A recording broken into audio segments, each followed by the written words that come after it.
Assalamualaikum warahmatullahi wabarakatuh.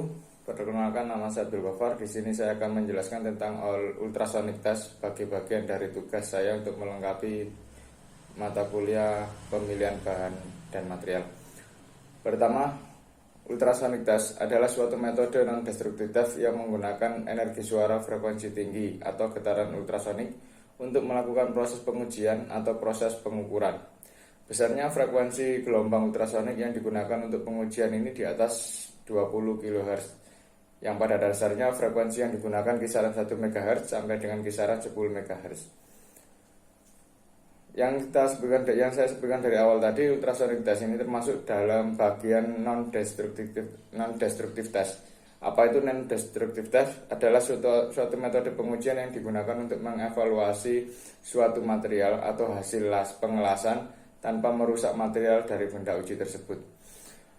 Untuk metode ultrasonic test sendiri bisa digunakan untuk menguji berbagai macam produk logam maupun non-logam, misalkan sambungan las, kemudian benda tempa, benda cor, komposit, plastik maupun keramik. Adapun prinsip kerja dari ultrasonic testing ini adalah di mana gelombang ultrasonic yang disorotkan ke permukaan bidang yang sedang diuji dengan garis lurus pada kecepatan konstan. Lalu, gelombang tersebut akan dipantulkan lagi ke permukaan atau benda cacat uji tersebut. Yang diperoleh dari gelombang suara tersebut akan ditampilkan pada layar monitor berupa tampilan pulse. Dari tampilan pulse ini untuk mendeteksi tebal serta cacat atau tidaknya suatu material uji tersebut. Beberapa kegunaan dari metode ini antara lain mendeteksi cacat pada hasil pengelasan material logam, misalkan retak, laminasi, slag inclusion, porosity, incomplete penetrasi. Kemudian ada juga untuk mengukur ketebalan material atau plat, evaluasi material, analisis karakteristik material, sinyal komunikasi maritim, dan juga alat-alat kedokteran. Adapun jenis-jenis instrumen dari ultrasonic test antara lain ultrasonic test wall thickness yang digunakan untuk mengetahui ketebalan material yang diuji. Kemudian ada ultrasonic flat flow detector, instrumennya untuk pengujian bahan yang digunakan untuk mendeteksi cacat yang ada di dalam material uji yang dilakukan. Untuk di wall thickness, data yang ditampilkan pada alat merupakan data digital berupa angka ketebalan dari material yang diuji. Kemudian ada jenis cacat yang bisa dideteksi oleh ultrasonic, sudah yang sebutkan tadi. Kemudian data yang ditampilkan dari uji ultrasonic flow detector adalah berupa pulse. Pada umumnya tampilan pulse pada layar monitor terdiri dari 4 bagian, yakni initial pulse, back wall pulse, defect pulse, dan juga noise pulse. Apa itu initial pulse? Initial pulse adalah sinyal pulse yang pasti akan muncul pada saat awal tampilan pengukuran yang terbaca di layar monitor. Kemudian yang kedua, back wall pulse adalah sinyal pulse yang menyatakan ketebalan bahan yang akan diuji. Kemudian defect pulse adalah sinyal pulse yang menyatakan ketebalan bahan yang akan muncul sebagai indikasi adanya cacat pada material yang diuji. Yang terakhir adalah noise pulse, itu adalah kumpulan pulse noise yang muncul pada bagian yang akan diuji.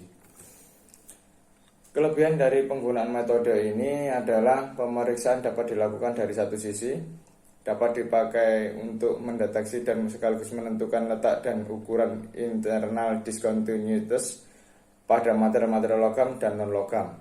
Peralatan portable dan ringan, tidak menimbulkan bahaya radiasi. Kemudian Anda juga dapat dipakai memeriksa benda yang tebal atau panjang. Scanning kecepatan tinggi dapat dilakukan, bisa mendeteksi kedalaman cacat, posisi dan dimensi cacat. Dan yang terakhir adalah dapat mendeteksi cacat laminasi yang tidak mampu dideteksi oleh radiografi test, magnetic test maupun penetran test.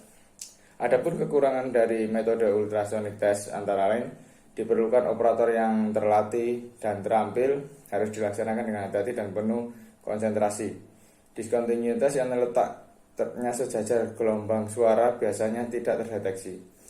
Diperlukan couplant Couplant ini adalah material yang biasanya berupa cairan yang digunakan untuk media transmisi dari energi ultrasonik dari transducer ke tes spesimen atau material uji. Kemudian ada non-relevant indication dapat terjadi akibat bentuk komponen cacat-cacat yang membentuk sudut dan adanya pantulan. Yang kelima, tidak dapat dipakai untuk memeriksa material dengan tebal kurang dari 5 mm dikarenakan adanya dead zone. Dead zone ini adalah daerah yang terlihat di layar di dekat puls awal. Biasanya terdapat banyak gelombang yang dipengaruhi adanya getaran yang ikut masuk ke dalam benda kerja tersebut sehingga discontinuity tidak terdeteksi oleh probe. Yang terakhir adalah discontinuity yang sangat dekat dengan permukaan sulit untuk dideteksi. Sekian dari saya penjelasan tentang ultrasonic test yang saya pelajari.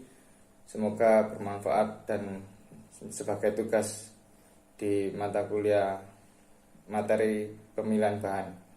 Terima kasih. Assalamualaikum warahmatullahi wabarakatuh.